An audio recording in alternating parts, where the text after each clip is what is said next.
चलिए आपका एक और कॉन्सेप्ट टेस्ट करते हैं।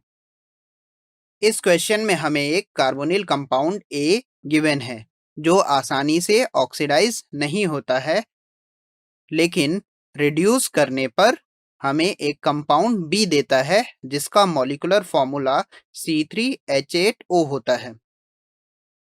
यदि हम बी को HBr के साथ रिएक्ट कराएं तो हमें एक ब्रोमाइड सी मिलता है। सी को अल्कोहलिक KOH के साथ रिएक्ट कराने पर एक अल्कीन डी मिलता है जिसका फॉर्मूला C3H6 होता है। तो हमें इस रिएक्शन में इन्वॉल्व कंपाउंड ए, बी, सी और डी को पता करना है। तो वीडियो को यहाँ पर पॉज करिए और कुछ समय लेकर इस प्रॉब्लम को सॉल्व करिए।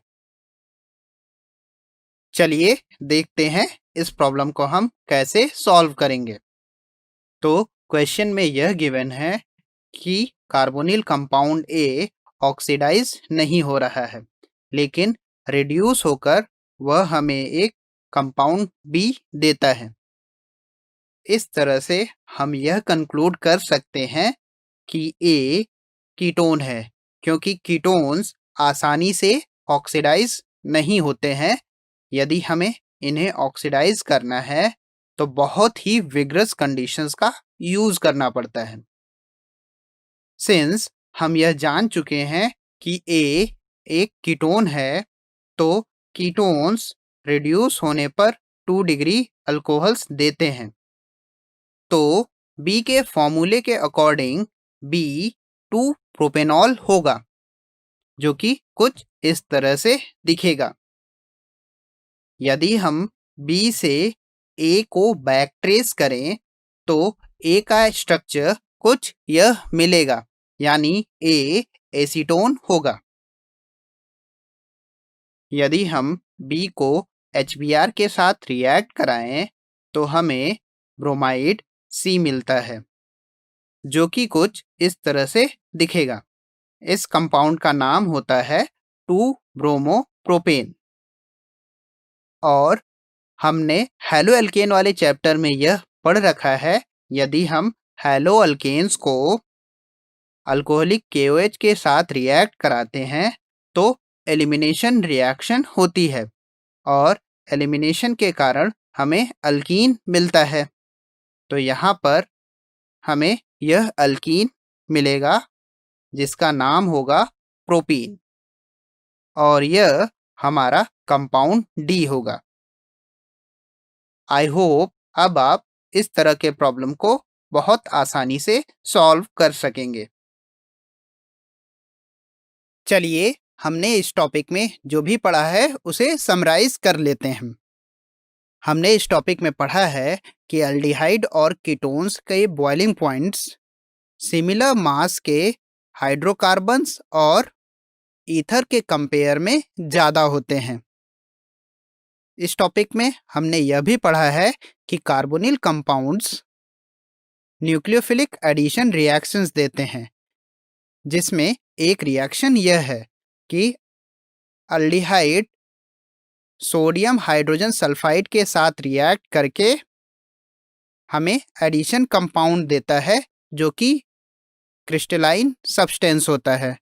इस रिएक्शन का यूज हम एल्डिहाइड के सेपरेशन और प्यूरिफिकेशन के लिए भी करते हैं, क्योंकि यह रिएक्शन रिवर्सिबल नेचर की होती है। हमने एक और न्यूक्लियोफिलिक एडिशन रिएक्शन पढ़ा है अल्कोहल के साथ। तो कार्बोनिल कंपाउंड अल्कोहल्स के साथ रिएक्ट करके पहले हेमीएसिटल बनाते हैं और यह हेमीएसिटल फिर अल्कोहल के साथ रिएक्ट करके हमें एसिटल दे देता है। एसिटल्स और कीटल्स लेस रिएक्टिव होने के कारण इन ग्रुप्स का यूज हम कार्बोनिल ग्रुप के प्रोटेक्शन के लिए भी करते हैं। कार्बोनिल कंपाउंड्स अमोनिया के साथ रिएक्ट करके इमीन्स देते हैं, और हमने यह भी पढ़ा कि अमोनिया डेरिवेटिव्स भी सेम तरह के रिएक्शन शो करते हैं।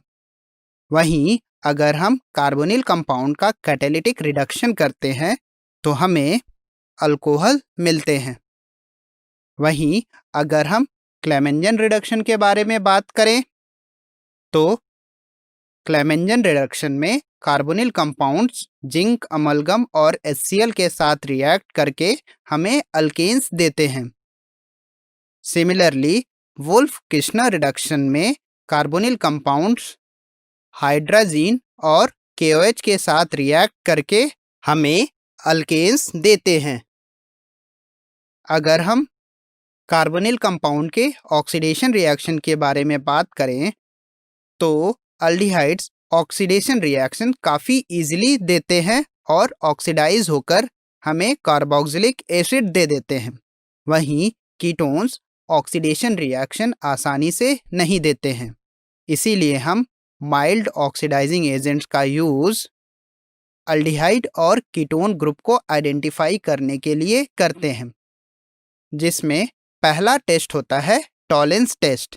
यहाँ पर अल्डिहाइड अमोनिकल सिल्वर नाइट्रेट यानी टॉलेंस रिएजेंट के साथ रिएक्ट करके टेस्ट ट्यूब के सरफेस पर सिल्वर मिरर फॉर्म करता है।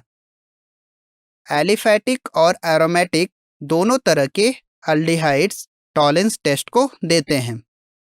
वहीं दूसरा टेस्ट होता है फेलिंग सॉल्यूशन टेस्ट, जिसमें अल्डिहाइड कॉपर 2+ आयन को रिड्यूस करके क्यूप्रस ऑक्साइड बनाता है, जो कि रेड ब्राउन कलर का होता है।